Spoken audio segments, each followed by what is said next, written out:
Hola, te doy la bienvenida un día más a mi canal.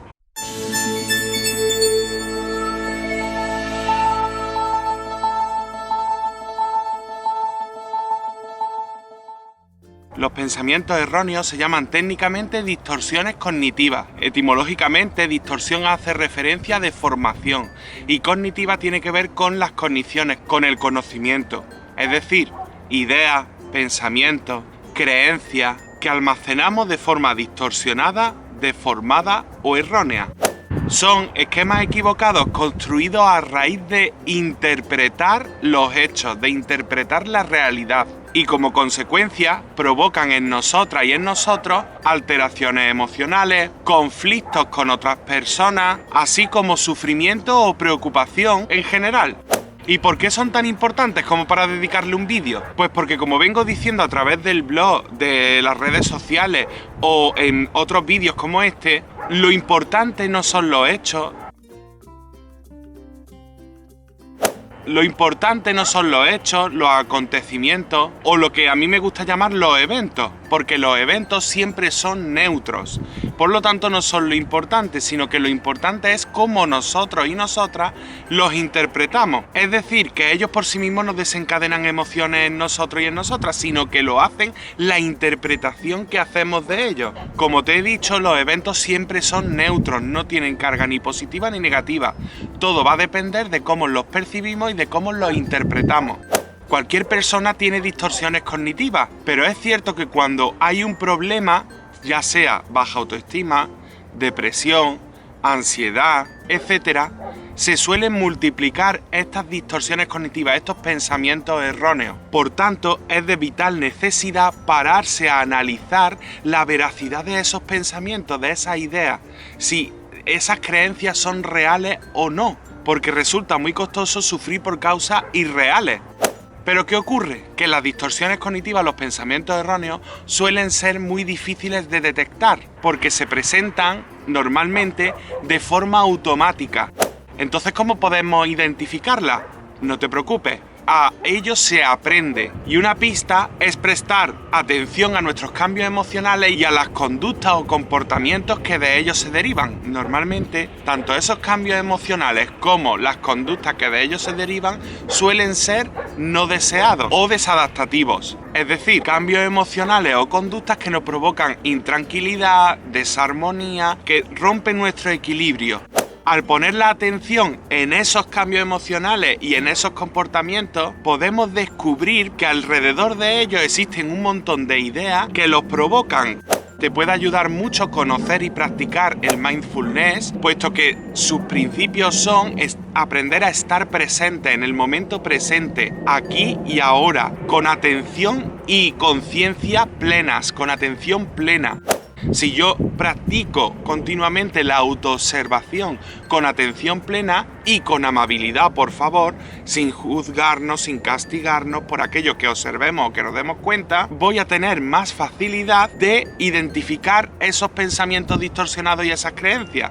No siempre va a ser posible, pero en la mayoría de los casos sí. Hay otro tipo de creencias que tenemos muy arraigadas o que creemos firmemente en ellas que van a escapar a nuestro control.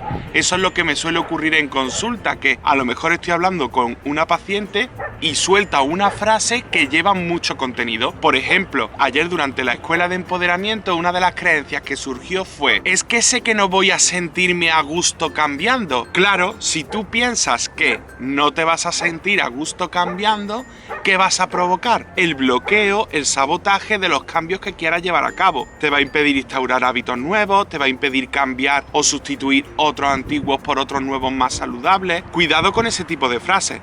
Por ejemplo, la idea de que no me voy a sentir a gusto cambiando tiene una parte de verdad, porque es que durante el cambio no nos solemos sentir a gusto. Cuando nos sentimos a gusto es una vez que ya lo hemos realizado. Si son cambios a mejor, el beneficio viene después. Pero salir de la zona de confort, cambiar, siempre es costoso. Lo que ocurre es que tenemos motivaciones que nos empujan a hacerlo o sueños que cumplir. Y esa energía positiva de la motivación o de los sueños que yo quiero realizar o de desear aquello que vendría a raíz del cambio es lo que me empuja a que lo haga, aunque me sea costoso, aunque me fastidie. En internet podía encontrar muchas clasificaciones, pero a mí la que me gusta es una que organiza estos tipos de pensamientos erróneos o de distorsiones cognitivas en 15 tipos. Uno de los más comunes que yo me suelo encontrar en mí mismo y en la gente en la calle es interpretación del pensamiento. ¿Qué significa? Que solemos inferir o adivinar o pensar por los demás. Traducimos las palabras y el comportamiento de otras personas según nuestro propio punto de vista sin saber realmente si eso es así. Es decir, que es una interpretación personal de algo que dice otra persona. Pero ¿qué es lo que ocurre? Que tendemos a creer que eso que yo he interpretado es una deducción, es decir, que es real, que yo he llegado a esa conclusión y que es la que es. Pero ¿cómo puedes saber tú realmente lo que piensa una persona? Te pongo un ejemplo. Interpretación del pensamiento se da cuando yo veo a una persona caminando por la calle que se me queda mirando y yo digo, uy, me está mirando porque tengo un grano en la cara. Si yo pienso eso, estoy llevando a cabo una distorsión cognitiva porque realmente no puedo saber si está pensando eso o no, a no ser que me lo diga directamente. Otra que se está dando mucho en estos tiempos es la visión catastrófica, o lo que es lo mismo, pensar que va a ocurrir lo peor de lo peor, ponerse en el peor de los casos, aun cuando no se tienen pruebas de que eso vaya a ser así. ¿Pero en qué nos beneficia tener esta distorsión cognitiva? Pues en algunas ocasiones nos ayudará a no salir de nuestra zona de confort, porque si yo pienso que si hago algo va a ocurrir lo peor del mundo mundial, pues no lo haré y me quedaré en mi zona de confort. En otras ocasiones lo puedo utilizar para justificar mi rol de víctima, para seguir en el ay, qué pena, qué pena, qué pena, y no moverme de ahí, no hacer nada con ello.